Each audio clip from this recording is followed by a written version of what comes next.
Paulo de Tarso foi uma figura muito importante no cristianismo.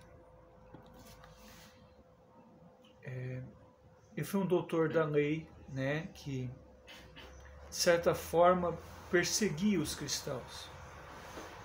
E quando, na estrada de Damasco,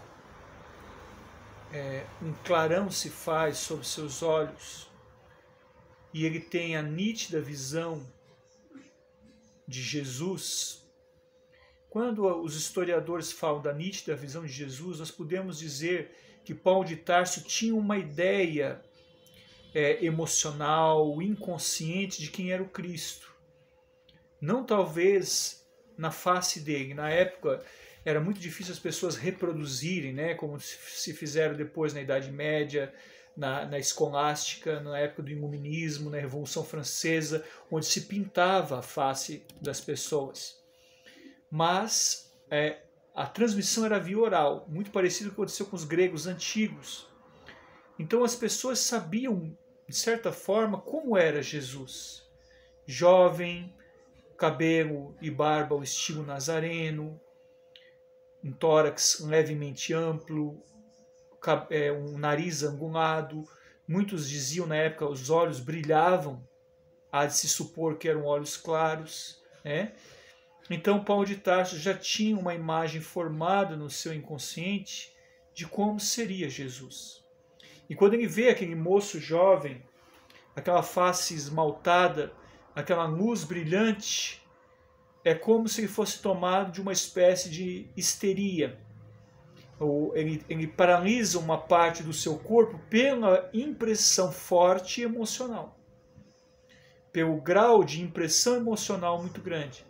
O que acontecia muito com os fenômenos histéricos, né? Estudados por Freud, estudados por Engbauer, Brauer, Jung, Carl Gustav Jung e muitos outros, Pierre Janet, o próprio Martin Charcot, francês, né? Hábil hipnotizador, que foi um dos precursores em dizer que os fenômenos histéricos eram de causa emocional, psíquica, e depois também nós vamos falar com Wundt, né?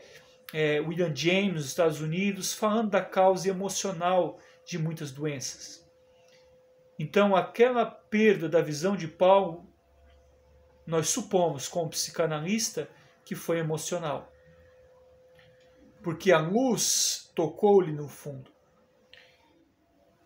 E olha que coisa linda. Esse pequeno papiro que nós temos aqui em mão antigo.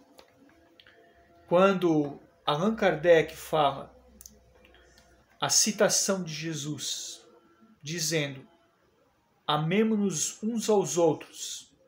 Falei de Paulo, falo agora da sua conversão na estrada de Damasco, me transporto à primeira epístola aos Coríntios, a caridade. Olha que lindo, amemos uns aos outros e façamos os outros o que queriam que nos façam e nos fosse feito. Toda religião, toda moral se encontra encerrado nesses dois princípios. Se fosse seguido nesse mundo, veja só, nesse mundo, serias todos perfeitos. Nada mais de ódio, divergência, direi ainda mais, nada mais de pobreza, porque do supérfluo da mesa de cada rico, muitos pobres se alimentariam. E não veria mais nos sombrios bairros que habitei durante minha última encarnação, pobres mulheres arrastando consigo miseráveis crianças necessitadas de tudo. Rico, pensais um pouco nisso, doai. Se pudesse saber a alegria que experimenta ao reencontrar aqui no céu, na espiritualidade, aqueles que nos foram beneficiados na vida terrena. Amai o vosso próximo, como amai a vós mesmos. Porque a caridade moral e a caridade material, elas se coadunam. Essa é a essência de Paulo de Tarso. A caridade moral se firmou para que ele fizesse depois a caridade material. Então, dentro de um processo psicopatológico, por exemplo, quando uma pessoa está numa psicopatologia, como, por exemplo, a depressão, ela não pensa realmente em caridade. Não porque ela não queira fazer ou porque é uma pessoa do mal, não isso. Sabemos que é uma psicopatologia. É porque a experiência nos mostra que muitas vezes ela sente inconscientemente que não está fazendo a caridade moral consigo mesmo. Não está se amando. Não está conseguindo. Não é culpa dela. Não é frescura. É um absament, diziam os terapeutas franceses, né? Uma alma que sai daquela questão volátil, né? Como o álcool, né? No seu latim antigo, akol, né? Que é o que? Devorador da carne. Então a caridade moral em Paulo de Tarso é a restituidora da carne. É extremamente psicoterapêutica, extremamente analítica e é extremamente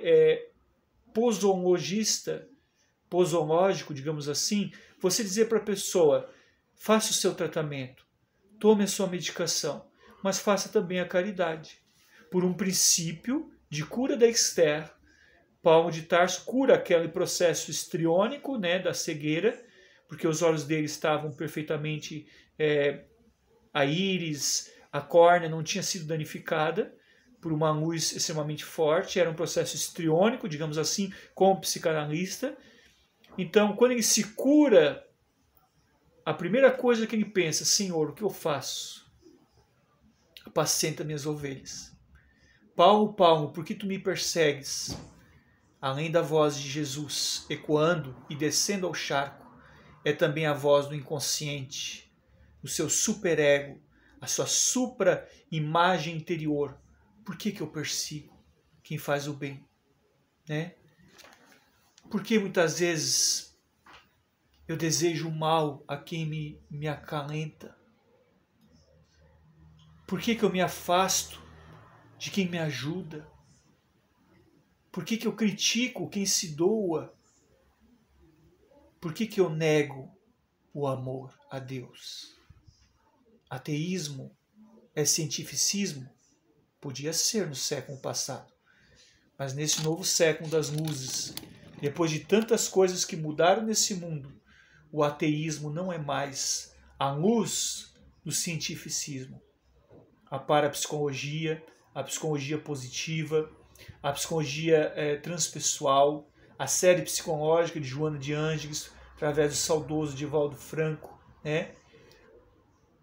A obra Aion, de Carl Gustav Jung, e a própria obra Moisés e o Monoteísmo, de Sigmund Freud, acho que, se eu não me engano, a última obra dele, 1938, em desencarne em 1939, ela é lançada em 1940 pela família, mostra que os heróis são aqueles que fazem a caridade e que o amor não é fruto de uma descompensação egóica ou de um narcisismo ao seu inverso, ou de um anti-édipo, como os novos psicanalistas estão tentando atualizar o teor freudiano, mas é sobretudo o amor, a máquina divina que habita na engrenagem excelsa da essência de cada um de nós. Mero Robert Filho, psicanalista, um ósculo de luz no seu coração, Paulo de Tarso. Essa é a mensagem de hoje.